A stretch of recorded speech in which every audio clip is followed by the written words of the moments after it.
Hi students, today to start our lesson I'm going to have you work on this warm-up of finding the perimeter and area of these polygons.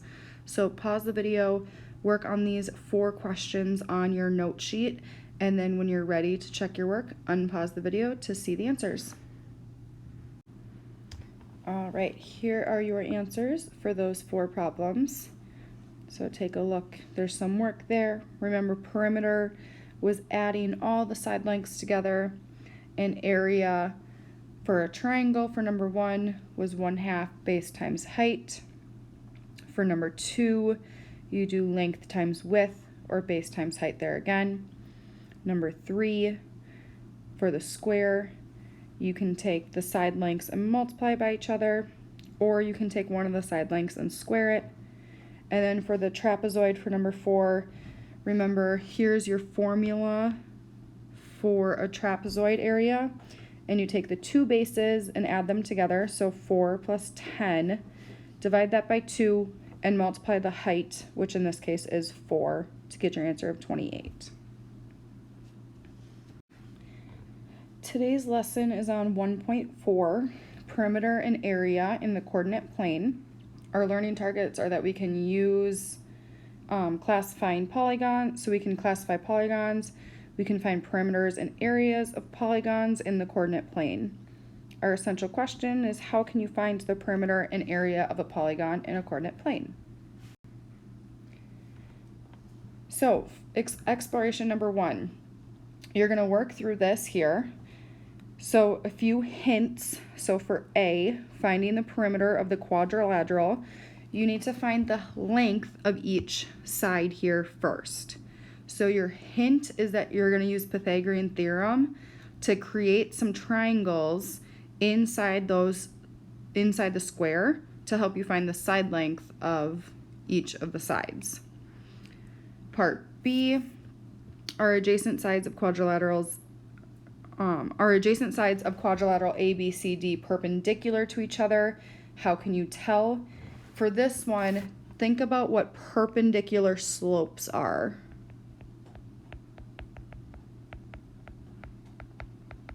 So think about perpendicular slopes and what relationship those have to each other. And then for C, what is the definition of a square? Is your quadrilateral ABCD a square? Justify your answer and then find the area of this quadrilateral. Pause the video, take a minute to work through this. All right, as you look at this square here, you found that your side lengths were all 5 by doing Pythagorean theorem here. So therefore the perimeter is 20. It wants to know, are the adjacent sides of the quadrilateral perpendicular to each other, and how can you tell? Now I gave you the hint to look at perpendicular slopes and something about slopes. You find that the slope of this line right here, rise over run, remember, is -4/3. The slope of this line over here is 3/4. So yes, these sides are perpendicular to each other because of the slopes.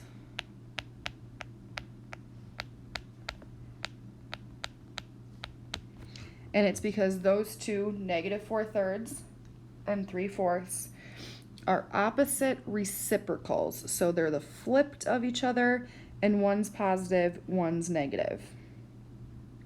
Now the next question, what is the definition of a square? A square is 4 congruent sides and 4 right angles. So is the quadrilateral a square? Yes, it is a square. And that's because we know all the side lengths, we found all the side lengths to equal 5. And we know that they are right angles because those lines are perpendicular. Okay, so yes, a square because the side lengths are all equal. And since they are perpendicular lines, that means they are right angles. So find the area of the quadrilateral. we find the area of a square by taking one side length and squaring it. So 5 squared is 25. We just have units squared here. So 25 units squared is the area. Next one. So work through this one. You're looking at this square here on the right with triangles and the little square inside of it. So on the right, you will find a quadrilateral ABCD partitioned into 4 right triangles and 1 square. Find the coordinates of the vertices for the 5 smaller polygons. So the vertices are, remember, the corners. So like this right here, this point A is a vertice. P is also a vertice for this triangle here, for triangle ABP. That's a vertice. So we want to find the point for P, find the point for S, R, and Q. So write down those points, and then you can find the area of the 5 smaller polygons. So you'll find the area of each of those triangles by doing 1/2 base times height, and then finding the area of the square in the middle. So work through those 3, A, B, and C there. All right, so to find area of triangle BPA, so BPA is this triangle right there. One of those side lengths here, if you count, we have 1, 2, 3, 4. That side length is 4. The base is 1, 2, 3. So the area of BPA will be 1/2 times 4 times 3, which is equal to 6. So we want to find the area of the rest. So we have the area of the other triangles there, all of them. We want to add all of those areas together. So I'm going to add 6 plus 6 plus 6 plus 1, which will give me a total of 25 for all of the smaller polygons.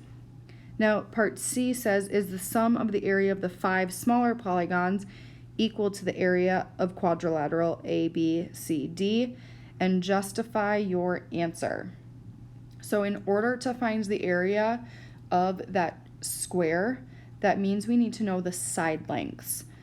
So if you can remember here, we don't know the side lengths, we just know the inside triangle lengths.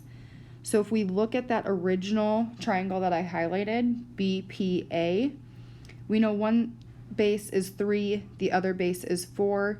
In order to find the hypotenuse, we can do Pythagorean theorem and do 3 squared plus 4 squared is equal to that side length. We'll call that C squared.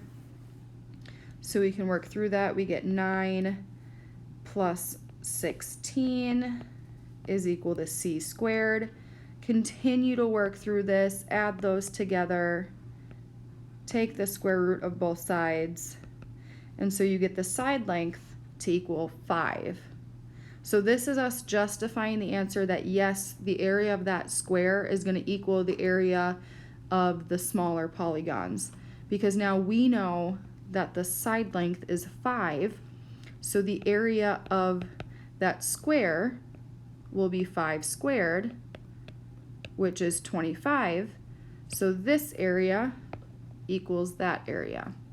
So yes, the sum of the area of the 5 smaller polygons is equal to the area of the square.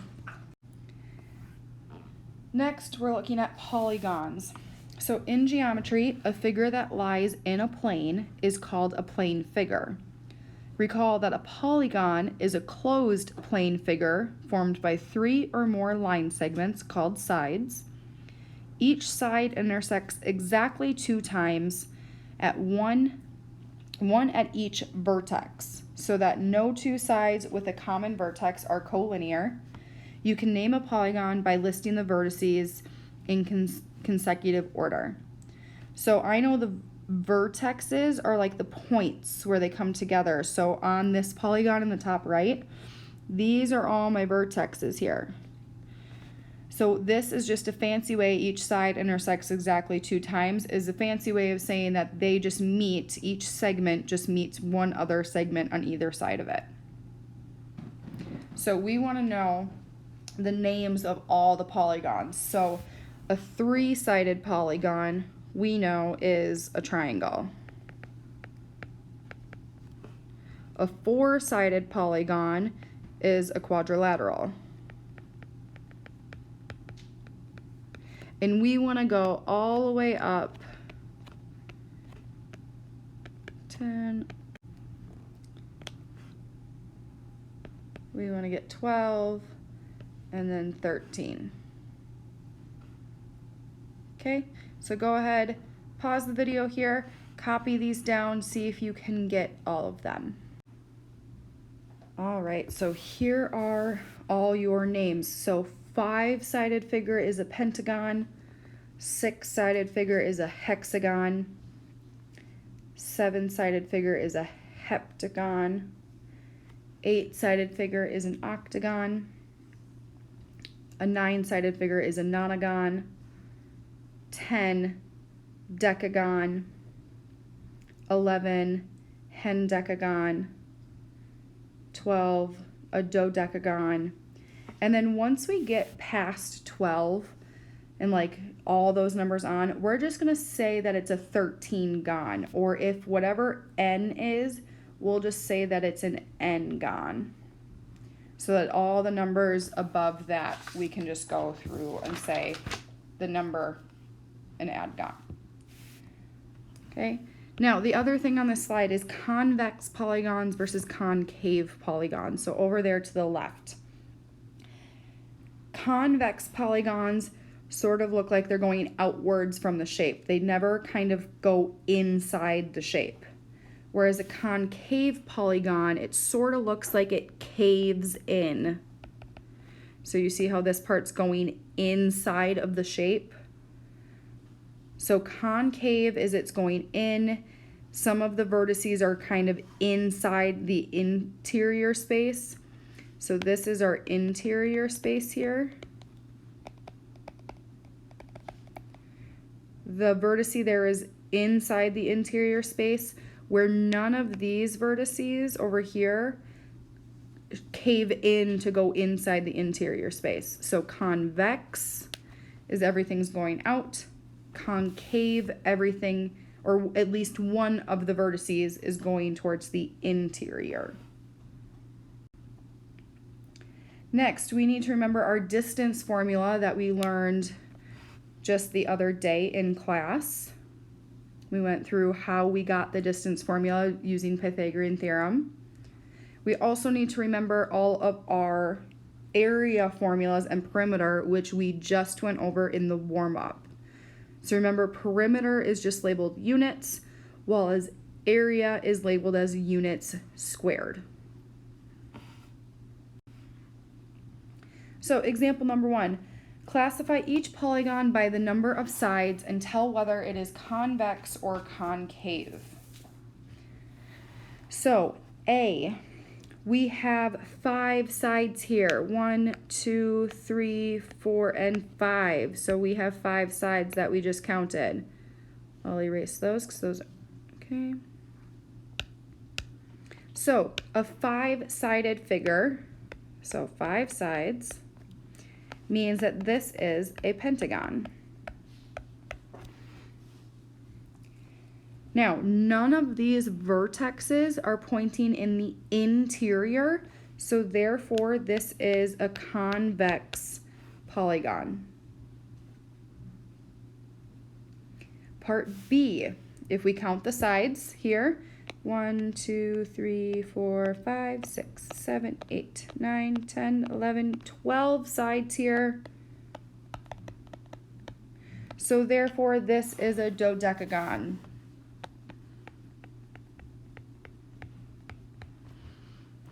This one has vertices that are going on the interior part. You can see these vertices all right here We're going on that interior part, so this is concave.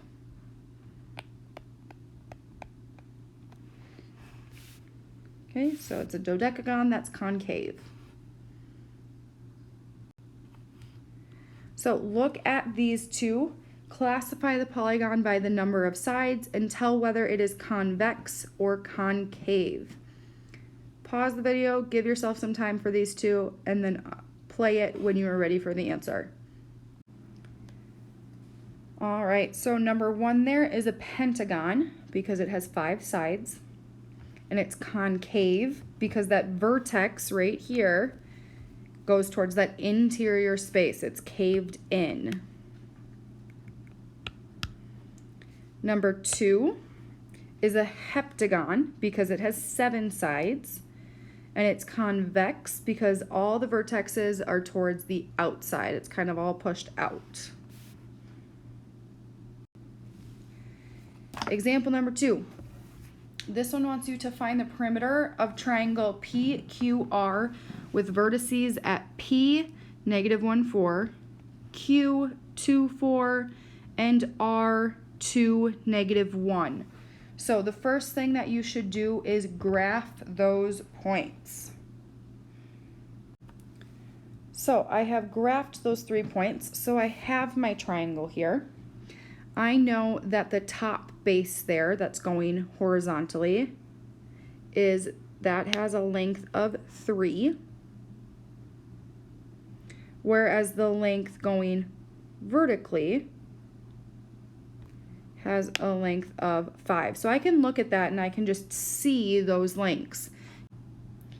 Now, to find the distance of PR here, our hypotenuse of our triangle, you can do the Pythagorean theorem, or we can use our distance formula up here, which we know comes from the Pythagorean theorem. So point P, we know point P is -1, 4, and R is 2, -1. So I'm going to label these as x1 and y1, and then x2 and y2. Doesn't matter if you had labeled them the other way, x2, y2, and then x1, y1, just as long as you're consistent. And we're going to use that distance formula to find the length of PR. So we have this, we have our square root here. We are going to take x2, which is 2, minus x1, which is -1. We are going to square that, add it together with y2, which is -1, minus y1, which is 4, and square that. So we're using that distance formula there in the top right.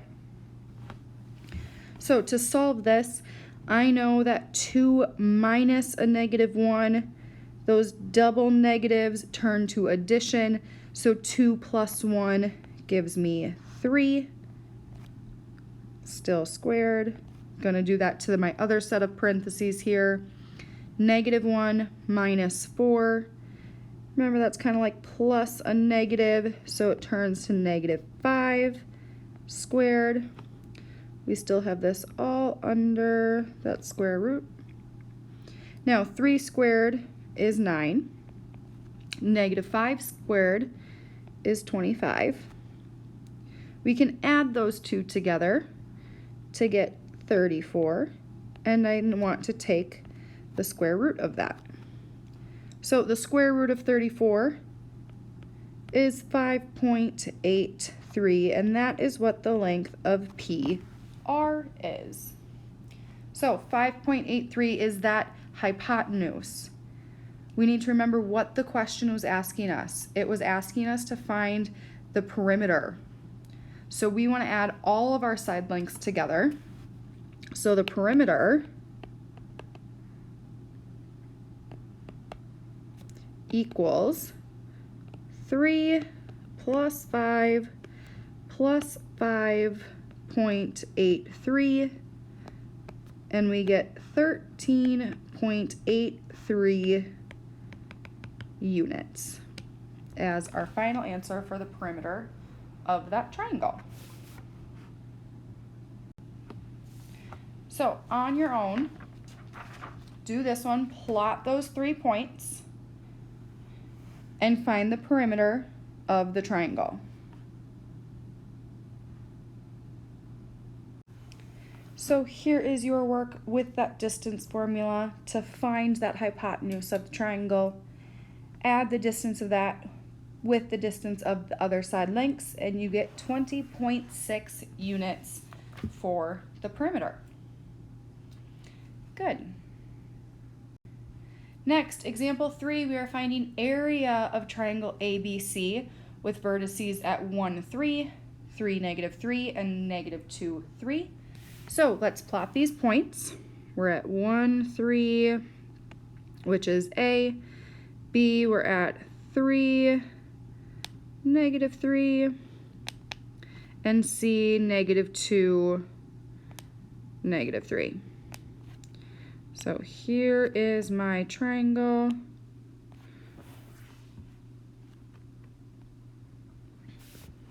So I know that area of a triangle is 1/2 base times height. So in this case, the base is between C and B. So our base here is 5, because that's 5 spaces away from each other. The height, now remember, the height has to be perpendicular to the base, meaning our height is actually this line right there, because that's perpendicular to the base. So our height, if we count up here, our height we get is 1, 2, 3, 4, 5, 6. Our height is 6 there. So area is going to equal 1/2 base of 5 times height of 6, which will give us 15 units squared, since area is units squared.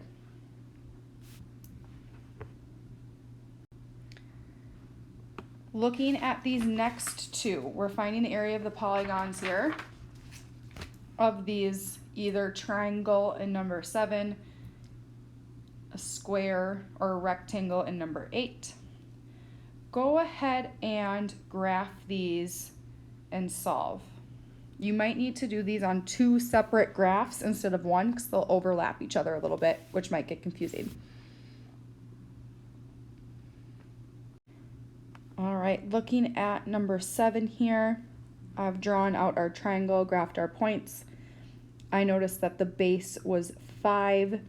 The height, remember, is perpendicular, which is 3. So we get 7.5 units squared for the area of number 7. Here is our square graphed from number 8. It ends up being a 3 by 3 square, so 3 times 3 is 9 units squared. All right, example number 4, it says you're making a banner for the school basketball game. The diagram shows the 4 vertices of the banner. Each unit in the coordinate plane represents 1 foot. Find the area of the banner. So, looking at this here, I see the 4 vertices A, B, C, and D. This is just a rectangle, and I just want to find the area of this rectangle. So this bottom length here, I can just count how many squares over there are. And so I can see that I'm going from an x value of 1 to an x value of 7. So therefore this length is 6, because I took the difference of them. So we're going to take 6 times the height here. I went from -2 to +1, meaning that I have a height here of 3 for this rectangle. So I'm going to get 6 times 3, which is 18 feet squared as our area.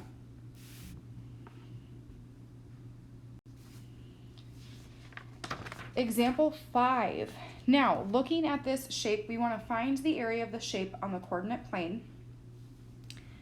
I don't know any formulas to find the area of a shape like that. But I do see inside this shape that there's a few triangles that we could maybe break off. We could kind of make it a rectangle. So you want to take these shapes that you don't know how to find the area of in one formula and find the area of the smaller shapes inside to add them together. So I see that I can make this a triangle, and then I can also make this top part a triangle.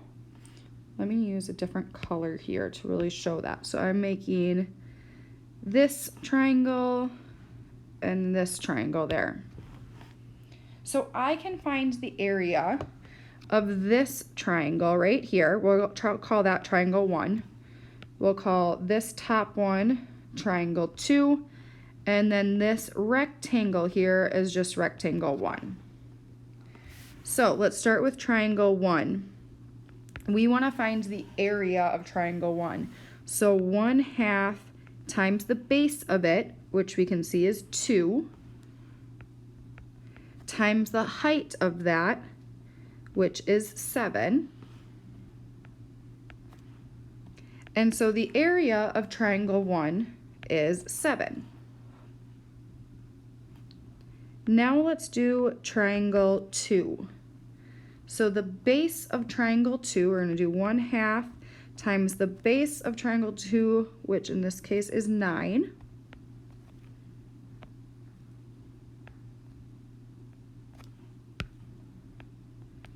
Okay, so we have 9. And the height here, remember the height has to be perpendicular, so this is our height, which is 4. So the area of triangle 2 is 18. Now we can find the area of rectangle 1, so that last rectangle there. I see that the one side length is 9, the other side length is 7, so I'm going to do 9 times 7, which will give me 63. So I now can just add these 3 numbers together. So 7 plus 18 plus 63 gives me 88 units squared, and that's my final answer. That's the area of that blue shape.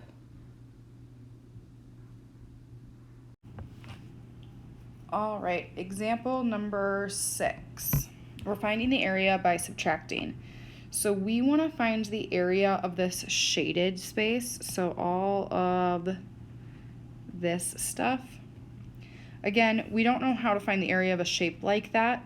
So what we're going to do is we're going to find the area by subtracting and finding the area of these outside triangles here and subtract it from this big red rectangle here. So first thing we want to do is find the area of that big red rectangle. So that's going to be our total area. So big rectangle, the area of that is going to be 7 times 8, which is 56. Okay, so I found that because it's a 7 by 8 rectangle. Now we want to find the area of all the triangles. So triangle A, B, C, and D around the outside. So area of triangle A. We can look at triangle A. I'm going to do 1/2 times the base of it, which is 5, and the height of it, which is 4. And so 1/2 times 5 times 4 is 10. Now I'm going to find the area of the little triangle B in the top right. And so area B, 1/2 times 3 times 2 gives us an area of 3. So again, I'm looking at these. This right here, this length is 3, this is 2 over here. That's why I'm doing that. Area of triangle C, 1/2 times 2 times 5 is equal to 5. And area of triangle D is 1/2 times 6 times 3, which is 9. Now, in order to get that black shaded area, I want to take the red rectangular area 56 there and take away each of the triangles. So take away area A, take away area B, take away area C, and take away area D. So I'm going to add all of these these areas together, and I get a total area of 27. So I'm going to find the shaded area. So shaded area is going to equal our total big red rectangles area 56, and I'm taking away all those triangles of 27, so I get an area of 29 units squared.